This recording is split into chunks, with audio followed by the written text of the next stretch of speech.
Welcome to the Power of Integrity podcast, where leadership aligns with principles. I'm Ralph Adamo, your host, and today I'm delighted to have Moe Abdou. Moe is a good friend, longtime colleague. In fact, in full disclosure, Moe is in the financial services business, only a couple years shy of me. Started in 1987. Moe, it's delightful to have you on. Moe's background with 33 Voices and a strategic advisor. We're going to have a wonderful conversation today. Welcome, Moe. Thank you, sir. A couple of years. When was your starting point? 1985 September. This is my 40th year. Happy anniversary, man. Thank you so much. I really appreciate it. Mo, because you have such a diverse background, not only have you been in the financial services profession for almost 40 years, your approach to financial services, to helping wealthy families, that I want to get into a little bit today. Of course, we will get into the topic of integrity, but you've had some wonderful conversations. Maybe you can talk a little bit about, because if people look you up, they find that you're the founder at 33 Voices. Maybe you can touch a little bit on your personal professional journey, then cover a lot of that terrain, and then we can get into the nuts and bolts of things. Well, 33 Voices started way before 33 Voices. All right. When I first got into this industry, I was probably like you, a kid who just really didn't know much about this industry. And as you know, getting into this industry, everybody's is encouraged, highly encouraged in my case, go talk to your parents and your parents' friends. And, you have to get 10 cases in before your contract's triggered. For whatever reason, Ralph, I was not comfortable with that. I didn't feel like I'd earned the right. I didn't know anything about anything to go talk to my parents' best friends about it. So I never felt comfortable with it. So one of the things that ultimately within 2 years of getting in this industry that I started to do was I felt like if I can start positioning myself and at that point our organization in a manner where people saw us beyond just salespeople trying to push products, that it might be something that would be a lot more useful. And then I didn't have to hide in the elevator when I got in the elevator. So I literally almost started like a book club. I'm an avid reader. You and I were just talking about some of our favorite books here in the beginning. And I said, I thought if I could invite a certain group of people once a month to talk about something relevant to them, we might be able to establish a relationship where I didn't have to have my guard up and they didn't have to have their guard up every time they saw me. So we started a program called First Fridays. On the first Friday of every month, I'd invite 25 people to our office and we talk about whatever we learned in the book or something else that was relevant. And that's how all this stuff started. So when I left New York Life and moved out here to Southern California in 2005, we actually turned it into something.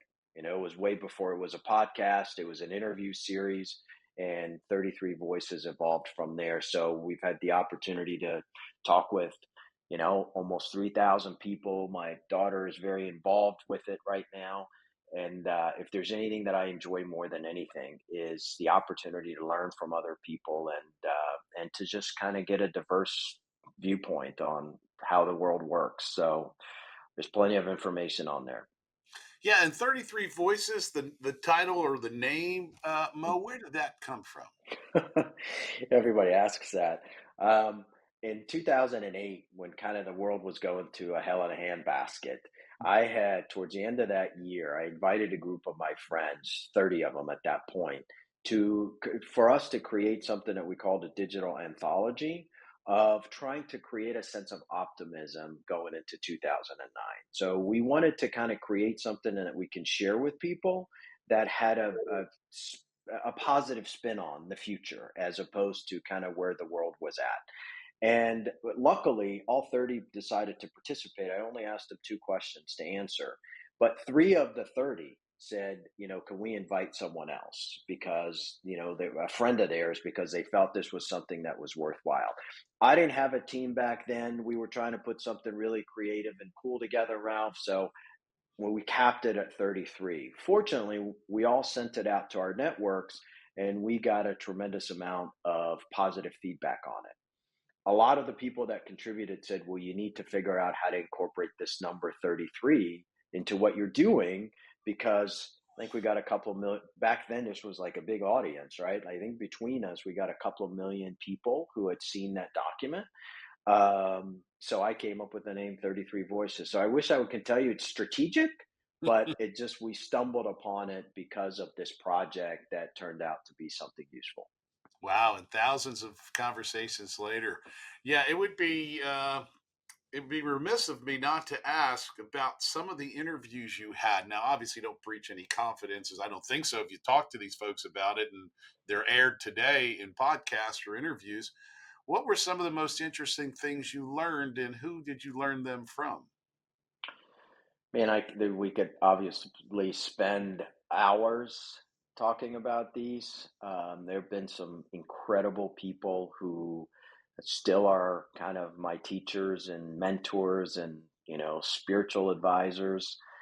I think the one that stands out is one that is counterintuitive and controversial. There's a gentleman by the name of Kapil Gupta, who works with a lot of very prominent people and a lot of professional athletes. And I've always been very intrigued by kind of that thin layer that separates really amazing athletes to world class athletes. And he kind of gave me a window to that. And the thing that I continue to get most out of it is, everything is in your mind. And when I was a managing partner at New York Life, I never wanted to compete on whose training program was better, whose products are better. I'm going to give you 10 points higher than this other person. I never felt like that was something that I felt comfortable with. So I knew back then that, a way for me to attract great talent is to help them become great. And my formula with that was if I can get their head right, everything else is going to work. So we didn't teach selling or products or any of the stuff that your typical financial service industry taught. We taught these people how to be, mentally resilient and how to kind of, do for the business and for themselves what a world class athlete would do before running a race in the Olympics. So Kapil kind of connected me back to those days. And, we've had some pretty wild conversations. But the whole idea, I think, for him is, before Tiger Woods goes and steps on it, on the 18th green to make a winning putt at the Masters, here's kind of what's likely going on in his head, and that's always been intriguing to me. Interesting. Mental excellence, mental resilience. When you drill into that, what are some of the hallmark things that you would share with our audience about what goes on in these best of best athletes or best of best performers in any arena? They have a really good sense of what they can control. And they also understand there's a lot of external things that they can't control. So I think it always starts with them with kind of this internal locus that says, hey, here's kind of where I am. And here's the only thing that I can focus on. Everything else doesn't matter. So they're very independent in one way in their thinking about that. And that's a lot of times, obviously, we've heard that cliche, but it's easier said than done. So there's a lot of things that obviously get in the way of weather and things of that nature when you're talking about an athlete, but the great ones really know how to hone in on the things that I can control. The second thing I think is they have an ability to continually reinvent themselves. And it's really clear when you kind of dig a little bit deeper with these people, and certainly with great leaders and entrepreneurs, the ability to adapt and reinvent themselves on a consistent basis is something that seems to be like a hallmark with that group of people. And it's something that fascinates me because it's, if there's one skill that all of us have to at least get comfortable with over the next decade with where technology is going, it's certainly that. And in financial services, that's kind of what I'm most excited about, is to see what the future, the next decade, what your kids and my kids are, what their interaction is going to be with the financial service industry has been very, very intriguing to me. Because as you know, there's a lot of resistance to change in that industry. And I'm curious to see what happens. Yes. Well, without talking about the best of the best performers in any of these arenas, when it comes to because you've been around some of the best. You've got a who's who type of clientele and a client base. You've been around some of the best performers in a lot of different arenas. But how does Mo focus in and eliminate all the distractions and focus on his locus of control? Because we're just ordinary people, at least we might appear to be ordinary people to most, but and certainly to our family, we definitely are ordinary people, right? Prophet is never loved in his own land. But having said that, how do you glomp onto it and grasp and then assimilate all that into your narrative each day? When I was a young manager at New York Life, I stumbled on a book called Creativity in Business. And it was written by a professor at Stanford. His name's Michael Ray, who's a dear friend today. And one of the testimonials of the book was from Steve Jobs. And Steve Jobs said this was the most influential teacher, professor I had, or program I took. So without even opening the cover, I figured, wow, if this is good for Steve Jobs, I'm getting it. So I got the book and devoured the book, and ultimately hired Mike to come in and work in my agency every 6 weeks for a significant period of time. Mike completely changed my mindset, because what I learned very quickly from that book, that it wasn't about creativity and it wasn't about business, that it was all about you. And if you want to try to start to create this culture of excellence, it starts with you.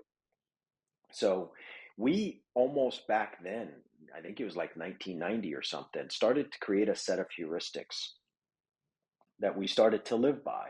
And one of the first heuristics that we had was let go of outcomes. And I know that that's kind of counterintuitive, being a manager in an industry where every day, like, what are our commission numbers, and did I keep my job if I didn't meet my quarterly goals, and so forth. So it was really, really hard. But I tell you, when I learned to truly learn how to let go of outcomes, when I learned how to help others let go of outcomes, I felt like I gained a lot of more of my internal power. So we never used even terminology like, who's your prospect? Are you opening a case or closing a case or a case? We created our own terminology around all of that to try to be in keeping with this whole level, like you talk about, a level of personal integrity, to say, if I'm working or meeting with Ralph, there is a much deeper relationship than you're my opening case today, or, I got to close you and teach you how to overcome objections or any of that stuff. So when we felt like that veil was gone, it was much easier for us to have conversations with people, and certainly to accept whatever result, if it worked or it didn't work. And I would say that was kind of the beginning for me. And listen, it's never easy, and I still work on those things every day. But I would say that was kind of that watershed moment where I felt like I don't really have any control over the outcome. So there's a level of freedom for me to have dialogue with you, like you and I are having a cup of coffee, and I never have to worry about, okay, when do I get to the close? So Yes, my favorite life coach taught a couple things. It's somewhat Buddhist. What you're speaking about is all of our pain comes from our desires, and those desires are envisioned outcomes. And his teaching, my life coach teaching, was never be caught up in the investment of the outcome, so that you can live in the flow today and allow all of that marvelous, miraculous energy to produce things that you otherwise couldn't produce if you tried to force the outcome. it's a more peaceful way to live, right? Especially in that environment. And in the 90s, and I'm sure it hasn't changed today, but back then it was just a relentless pursuit of, what are you going to do this month? What are you going to do this quarter? And if this person doesn't meet their objectives, you got to get rid of them. It just wasn't something that I was comfortable with. So it helped me. Yes, we just becomes quantifiers of the business process, and as opposed to understanding, because there's like, we don't have a target. What do we aim at, right? And that's what some people get lost in, is they're so specified and so specific about a target that they miss all the other things that are going on along the way.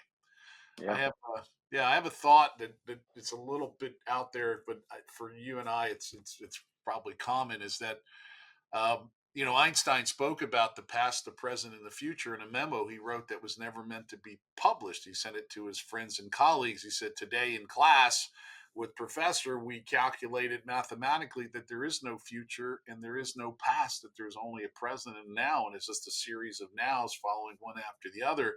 And that's mathematically accurate despite everything that leads you to think otherwise, that there's a past and a future, that there's only a now." And then a little bit later, I think it was the Stanford conference, that the physicists, the quantum physicists and quantum mechanical physicists, all came to the conclusion when they measured the relative nature between here and there, that there is no mathematical there, there's only here.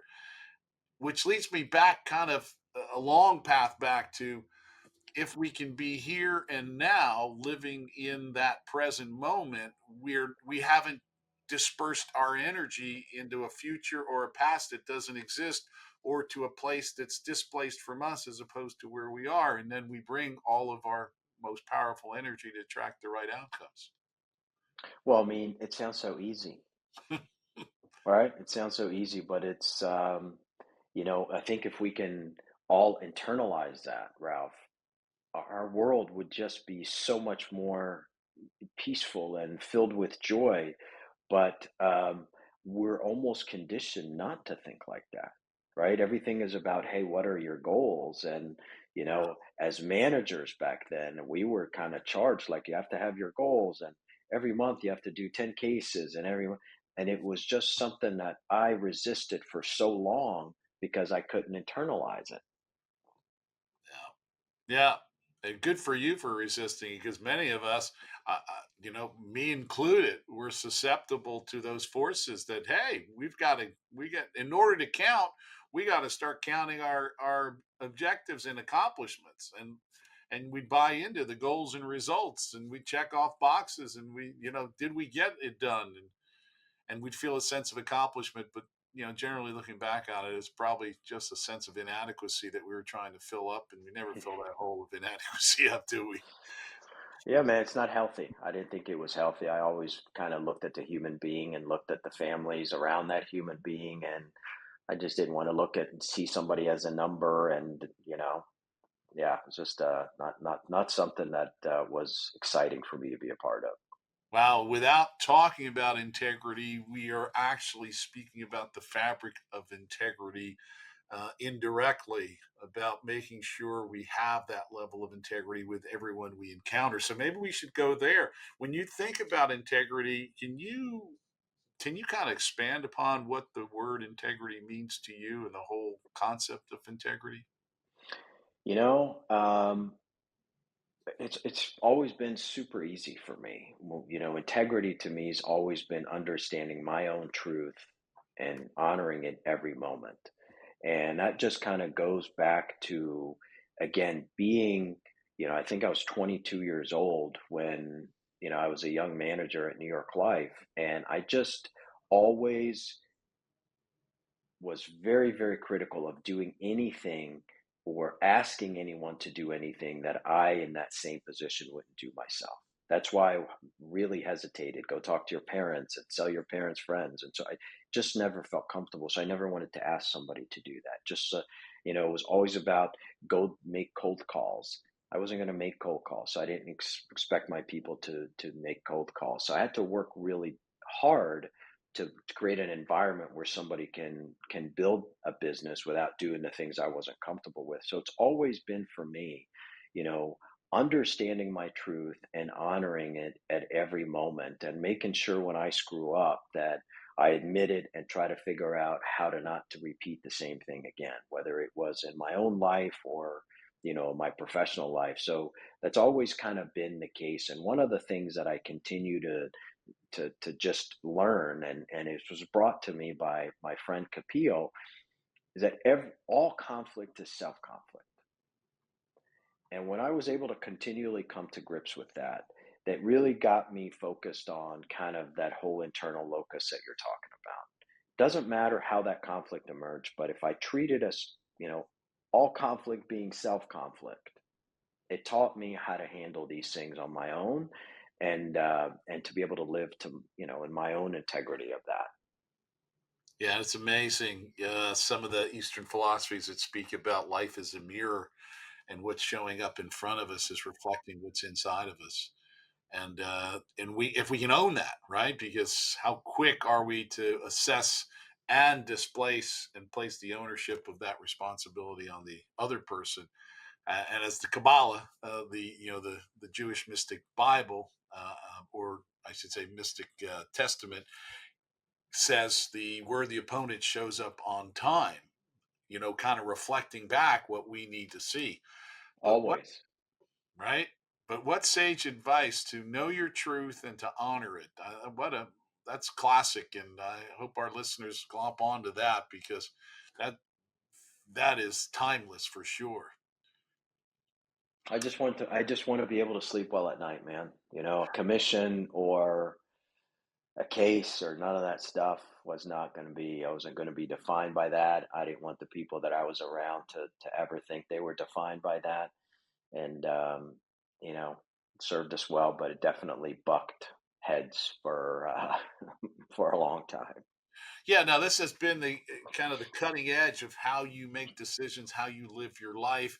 You've talked about it in your professional environment.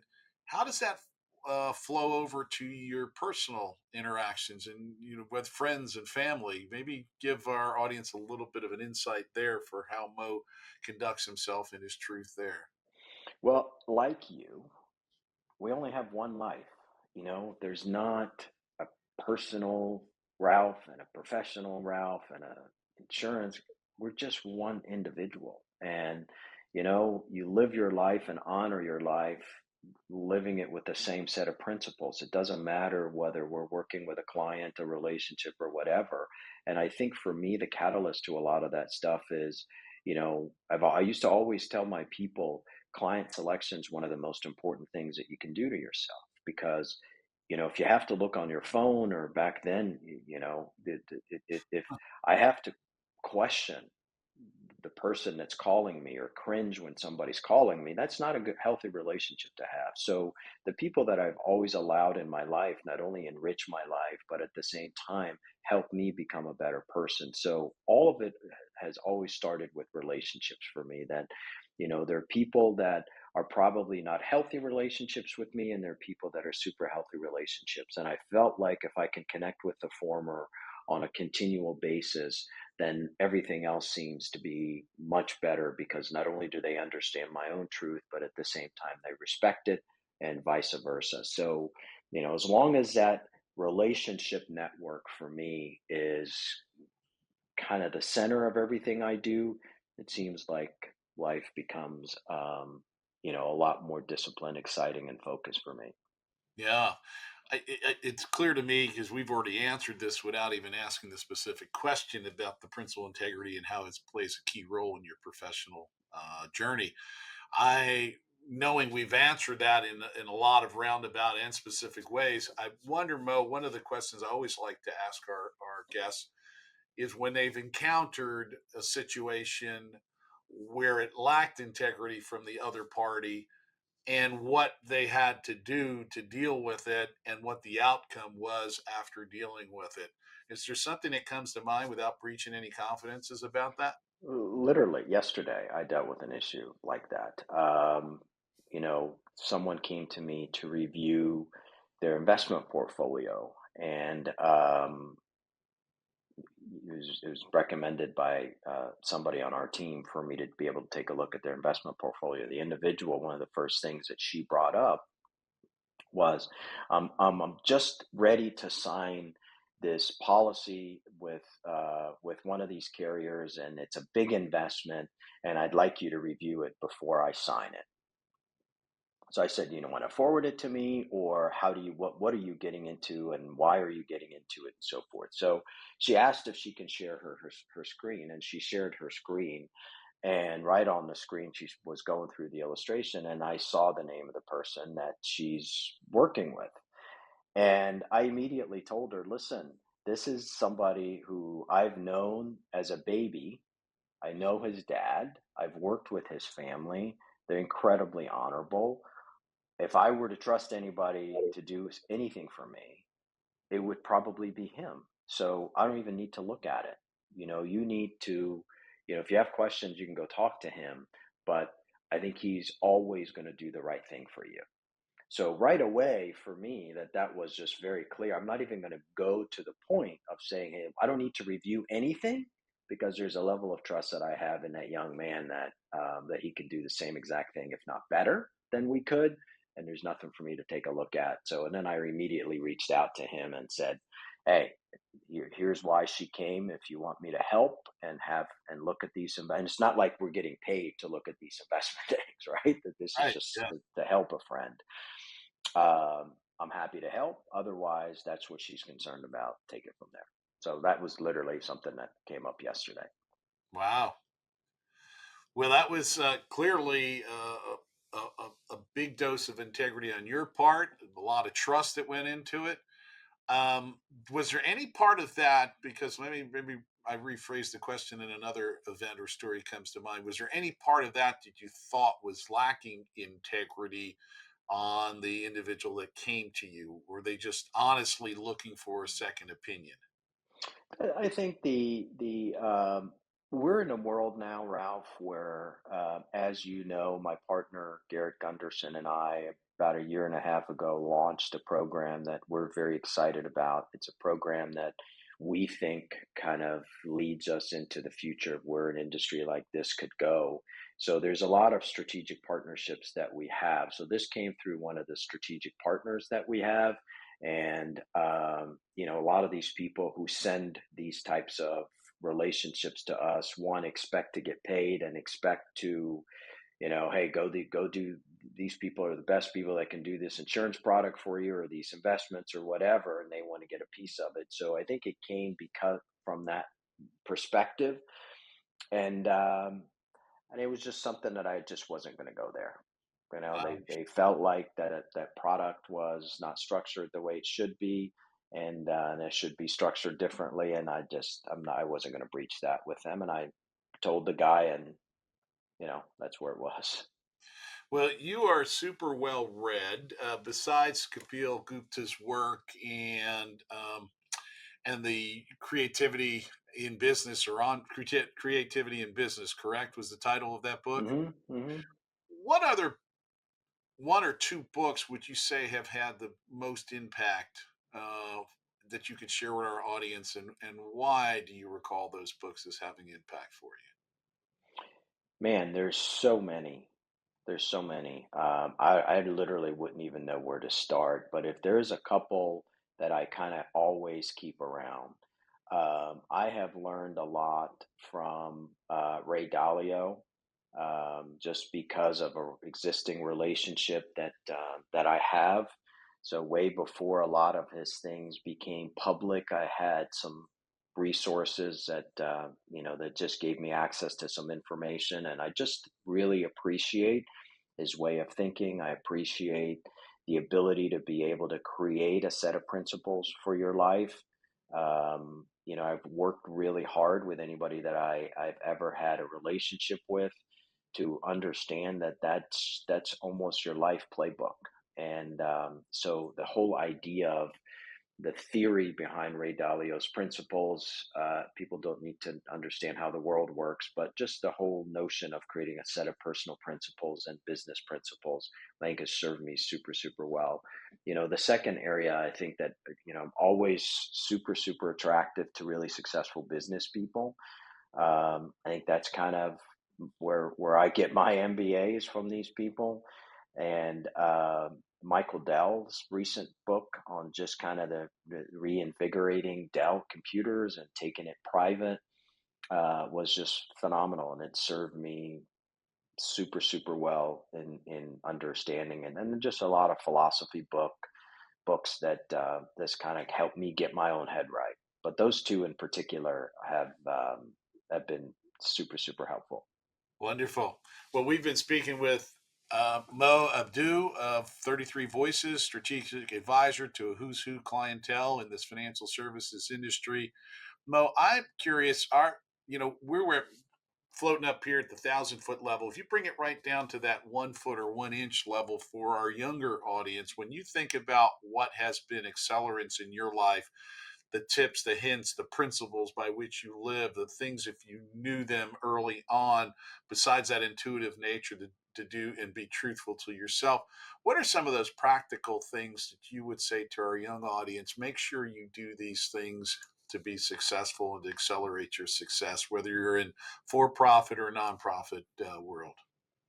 It's nothing new, man. It's just a matter of doing it. I literally just had a conversation before you and I got on this with somebody, and one of the most important things that I could share with somebody who I felt was highly accomplished, but yet had this set of uncertainties about, am I doing things the right way? Am I learning the right way? I think it's really important to live by your own rules and to understand what your truth is. And this isn't something you flip a switch with. I think it's important for you to continually work through it. It's important for you to continually identify what matters to me and how do I design my life around my own set of principles. It doesn't mean you can't learn from other people, but you shouldn't let other people's opinions dictate how you live your life. And that's just has always kind of served me well. And try to make sure my kids understand that it's just a matter of what matters to you and how you choose to apply that in your own life. But that's something that I think is really, really critical for us not to be influenced by other people's opinions.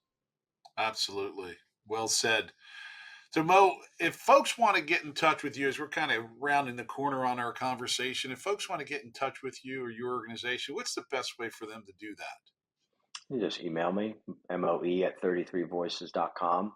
Um, and there are a lot of really exciting things that we have going on, as I mentioned, with Garrett and I, that could, that we hope can give us a glimpse of what the future of this. But if there's anything that we can do to support your audience and obviously support you, feel free to reach out. Wonderful. Well, Moe Abdou, you are a wonderful guest. That's always a wonderful conversation with you. To our audience, if anyone out there is either an entrepreneur, a business leader, a nonprofit leader, and you would like to learn more about being on the show, the Power of Integrity podcast, reach out to us. Easy enough to find us at Integrity Wealth Management, phone number 949-955-1188. Mo, it's been a delight. I'm really glad we had a chance to Thank you, catch sir. morning. You've left our audience with a lot of real powerful nuggets, and I really appreciate your time, your energy, and your style. As do I. Thank you, Ralph.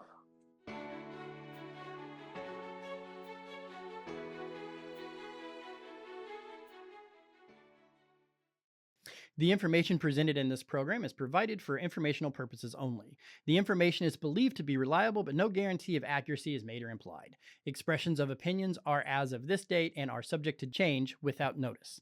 The information in this material is not intended as tax or legal advice. Please consult a legal or tax professional. Investing involves risks, including possible loss of capital.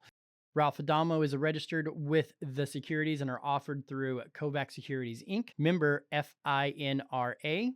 SIPC 6451 North Federal Highway, Suite 1201, Fort Lauderdale, Florida 33308. Telephone number 954-782-4771. Investment advisory services are offered through Kovac Advisors Inc. Integrity Wealth Management is not affiliated with Kovac Securities Inc. or Kovac Advisors Inc.